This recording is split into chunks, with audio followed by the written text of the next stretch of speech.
बिस्मिल्लाहिर्रहमानिर्रहीम, अस्सलाम वालेकुम। मैं शाहिद सकलैन हूँ। आप मुझे मेरे यूट्यूब चैनल फेसबुक पेज पे देख रहे हैं। आज 22 नवंबर है और जुमातुल मुबारक का दिन है। बात करेंगे सियालकोट ज़ारा कत्ल केस के हवाले से। आज मुल्ज़मान को अदालत में पेश किया गया था, लेकिन इसका अहवाल मैं आपको अगली वीडियो में बताऊँगा, क्योंकि उससे भी कुछ इंपॉर्टेंट चीज़ें मुझे पता चली हैं जो तफ्तीश में सामने आई हैं। आज की इस वीडियो में वो आपके साथ शेयर करेंगे। सबसे बड़ी खबर, सबसे बड़ी ब्रेकिंग, जो मैंने आपको पिछली कुछ वीडियोस में जिक्र किया था कि बिल आखिर पुलिस कदीर तक ज़रूर जाएगी, और अब मैं आपको खबर दे रहा हूँ कि पुलिस जो है वो कदीर तक पहुंच चुकी है और कदीर को शामिल तफ्तीश कर लिया गया। सबसे बड़ी खबर यही है।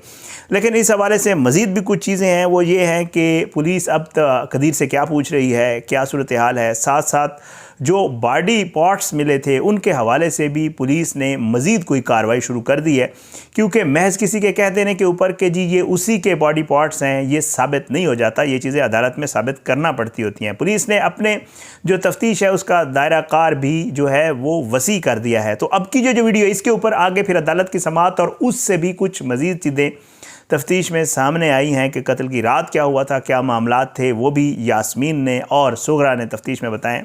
अगली वीडियो इंशाअल्लाह उसके ऊपर करेंगे। तो पहले आपको बता दूं कि जी वही बात जो मैं आपको पिछले दिनों मैंने आपको बताया था कि पुलिस ने पहुंच जाना है, और अब वही बात हुई है जी कि जी पुलिस ने बाकायदा तौर पे तफ्तीश का आगाज़ कर दिया है और कदीर को जो है वो शामिल तफ्तीश कर लिया है।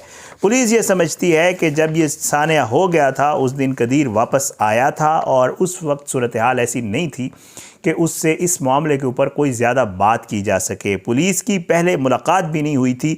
हाँ, ये ज़रूर हुआ था कि फ़ोन के ऊपर जो है कदीर से बात की गई थी। पुलिस ने इस मामले पे हल्की फुल्की बात की थी, लेकिन अब पुलिस ने क्योंकि इस मामले का दायरा कार वसी किया है, तो अब उन्होंने बाकायदा तौर पर कदीर को कहा कि आप आएँ जी, आपने हमसे कुछ चीज़ें पूछनी है। वो क्या चीज़ें पूछनी है वो मैं आपको आगे चल के बताता हूँ, लेकिन इसमें एक दो और डेवलपमेंट्स हैं वो भी आपके साथ शेयर कर दूँ।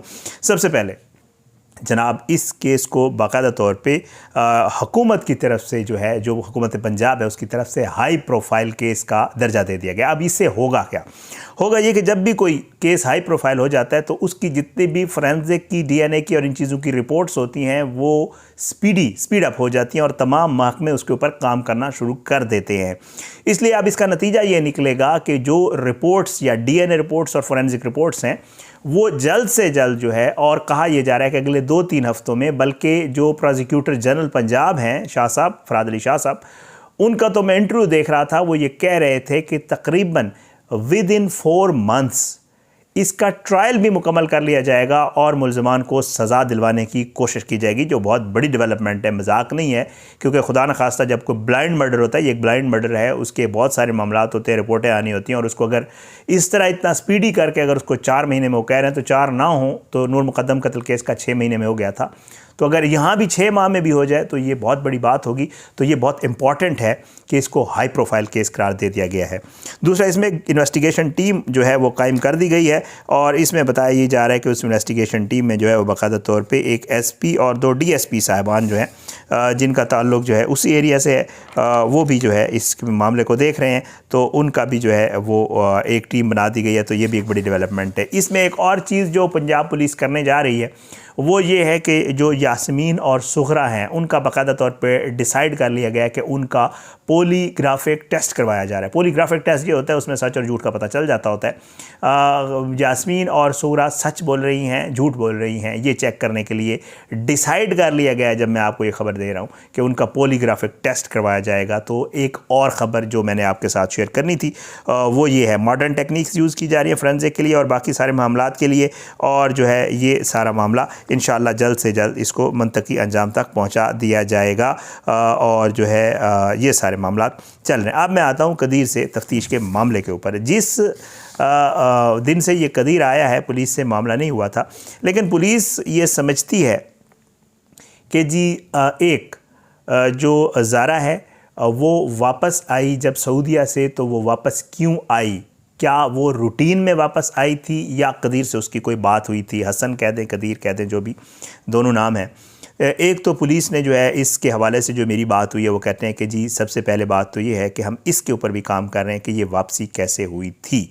अच्छा, दूसरा मामला जो पुलिस ने सोचा है, जो उनसे सवालात के हवाले से है, वो ये है कि पैसों के मामले के ऊपर जो कहा जा रहा है कदीर की तरफ से कि जी पैसे थे, उसके ऊपर भी पुलिस इन्वेस्टिगेट कर रही है, क्योंकि पुलिस ये बताती है कि जो आखिरी शख्स उस घर में उस बच्चे को लेने गया था वो कदीर का ससुर या ज़ारा का वालिद था, और पुलिस इस मामले को देख रही है कि क्या वो पैसे वाकई मौजूद भी थे या नहीं थे, या वैसे ही कहा जा रहा, अगर थे तो वो पैसे कहाँ गए हैं, उनके हवाले से भी पुलिस ने जो है कदीर से ये कंफर्म भी करना है वो पैसे हैं तो या नहीं हैं। अच्छा, उसके अलावा पुलिस जो है कदीर के हवाले से जो बात कर रही है वो ये है कि जी अगर कदीर को ये मालूम था कि उसके घर वालों का रवैया उसकी बीवी के साथ ठीक नहीं है, तो आखिर उसने अपने घर वालों के पास अपनी बीवी को क्यों छोड़ा था। ये पुलिस जो है, जो मेरी पुलिस से बात हुई वो बताते हैं कि हमने ये चीज़ भी इन्वेस्टिगेट करनी है, इन सवालात का जवाब लिया जाएगा। अच्छा, उसके अलावा ये है कि जी पैसों का जिक्र हो गया। अच्छा, बॉडी पार्ट्स के हवाले से ये जो है ये बड़ा अहम चीज़ है और इसका केस में बड़ा अहम किरदार है। वो ये है कि जब भी अदालत में किसी चीज़ का ट्रायल चलता है तो उसमें जो इल्ज़ामात, देखें ये जितनी भी चीज़ें हैं, ये FIR हुई अगवा की, मुल्ज़मान पकड़े गए, एक लड़के ने तस्लीम किया हमने कत्ल किया, उसने बयान दिया, और उसमें सुगरा यास्मीन समेत तकरीबन 8 लोग पुलिस कस्टडी में हैं। और फिर उसके बाद जो है ये जब भी ये मामला चलता होता है ये मुल्ज़िम होते हैं, मुजरिम अभी नहीं हुए हैं, इनके ऊपर जुर्म साबित नहीं हुआ है, तो इसलिए इनको मुल्ज़िम कहा जाता है। तो इनके ऊपर ये इल्ज़ाम है, लेकिन इल्ज़ाम जो है वो अब प्रूव करना है ट्रायल में। और ट्रायल में कैसे प्रूव होता है, अदालत हमेशा शवाहिद की बुनियाद के ऊपर और रिपोर्ट्स की बुनियाद के ऊपर सारी चीज़ें करती होती है। किसी के कह देने से या किसी के एतराफ़ कर लेने से भी अदालत कभी सज़ा नहीं देती होती, ये आप लोगों को पता है। किसी ने किसी पे इल्ज़ाम लगा दिया कि फ़लाँ शख्स ने ये काम किया है, अदालत उसका सबूत मांगेगी और सबूत पेश कर दिया गया तो फिर तो इसलिए जो बॉडी पार्ट्स मिले हैं, पुलिस ये कहती है रिकवर तो हमने इन मुल्ज़मान की निशानदेही के ऊपर करवाए हैं, लेकिन क्योंकि शनाख्त जो है वो ख़त्म कर दी गई थी, चेहरे को जला दिया गया था, जिससे ये वाज़े होता कि ये बॉडी ज़ारा की ही है या उसी के टुकड़े हैं। तो उसके लिए 2 चीज़ें कर रही है पुलिस। अब क्या करेगी, एक तो जो ज़ारा है उसकी बॉडी की DNA सैम्पलिंग, और साथ में शब्बीर साहब जो उसके वालिद हैं, क्योंकि बच्चे का DNA जो अपने वालिदैन से मिलता होता है, तो उनका DNA सैम्पलिंग करके मैच किया जाएगा कि आया ये बॉडी के जो टुकड़े मिले हैं ये ज़ारा के हैं या नहीं हैं।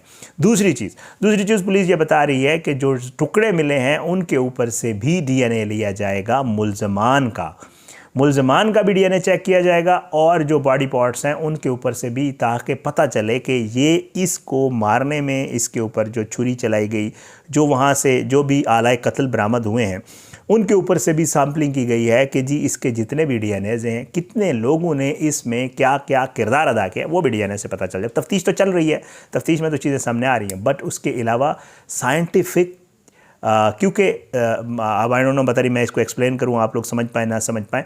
2 तरह के शवाहिद होते हैं, एक आम शवाहिद होते हैं जो सामने है, किसी ने मर्डर किया पकड़ा गया, एक अलग बात है। एक होते हैं कि शवाहिद नहीं मौजूद लेकिन उसको सर्कमस्टांशियल एविडेंस कहते हैं, वाक़याती शहादतें कहते हैं। तो वो अब इस केस में वो वाली हैं, क्योंकि किसी के सामने नहीं हुआ, किसी ने देखा भी नहीं है, ये हुआ है, इल्ज़ाम लगाया और इसको प्रूव करना है, तो ये वाले एविडेंसेस चाहिए होंगे इसके लिए। तो अब पुलिस इन एविडेंसेस के ऊपर काम कर रही है। CCTV फुटेजेस जो मिली है उनके फोरेंसिक के लिए भी भेज दिया गया है कि जी वाकई जो CCTV फुटेज में, मैं आपको अगली किसी वीडियो में दिखाऊंगा, मेरे पास 2 CCTV फुटेजेस भी आई।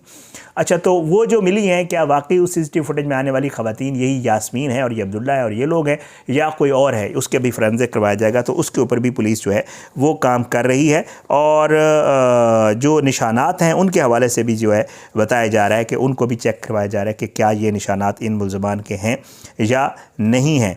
अब ये सारी चीज़ें हैं जी, टुकड़े जो है कैसे हैं, पॉलीग्राफिक टेस्ट के हवाले से और कदीर को शामिल तफ्तीश करने के हवाले से लेटेस्ट डेवलपमेंट्स थी, मैंने कहा आपके साथ शेयर कर दूं। इंशाल्लाह अगली जो वीडियो है जो है वो होगी मैंने क्योंकि अदालती कार्रवाई हुई है उसमें यास्मीन को और सुगरा को पेश किया गया, अब्दुल्ला वगैरह ये चारों मुल्ज़मान को पेश किया गया, इनका 4 दिन का रिमांड पूरा हो गया था। आज अदालत में बड़ा ही मामला खौफनाक हुआ है। वहाँ पे जो सहाफ़ी दोस्त थे उन्होंने मुझे क्या बताया है, और उसके अलावा भी 2-3 चीज़ें तफ्तीश में बहुत खौफनाक सामने आई हैं। अगली वीडियो इंशाअल्लाह मैं उस पर करूँगा और आपको अदालत वाली तफसील भी बताऊँगा, अदालत में क्या हुआ है, और जो मज़ीद तफ्तीश में सामने चीज़ें आई हैं कि उस कत्ल की रात घर से 12-13 किलोमीटर दूर क्या हो रहा था, क्या करने गए थे।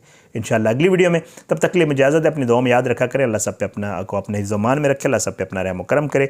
कोशिश ये है कि जिस तरह तमाम केसेस को हम फॉलो करते हैं, आवाज़ उठाते हैं, बात करते हैं, ताकि जो पुलिस इसमें काम कर रही है, पुलिस का काम इन्वेस्टिगेशन है, शवाहिद जमा करना है, अदालत में पेश करना है, मुल्ज़मान को सज़ाएं दिलवाना है। हैट्स ऑफ, पुलिस अच्छा काम कर रही है, इसमें कोई शक नहीं है। लेकिन हमारा काम आवाज़ उठाना इसलिए होता है कि जब आवाज़ उठना बंद हो जाए, जब ये केसेस मीडिया, सोशल मीडिया से हट जाते हैं, तो फिर उधर भी मामलात ठंडे पड़ जाते होते हैं और फिर उनके रिज़ल्ट बाज़ दफ़ा बड़े अजीब व गरीब निकलते हैं। बहरहाल इंशाअल्लाह कोशिश होगी इसके ऊपर जो भी चीज़ें आपके साथ शेयर करें, अपनी दुआ में याद रखिएगा। इंशाअल्लाह अगली वीडियो में मुलाकात होगी, लेकिन बशर्ते ज़िंदगी। पाकिस्तान जिंदाबाद। अल्लाह हाफ़िज़।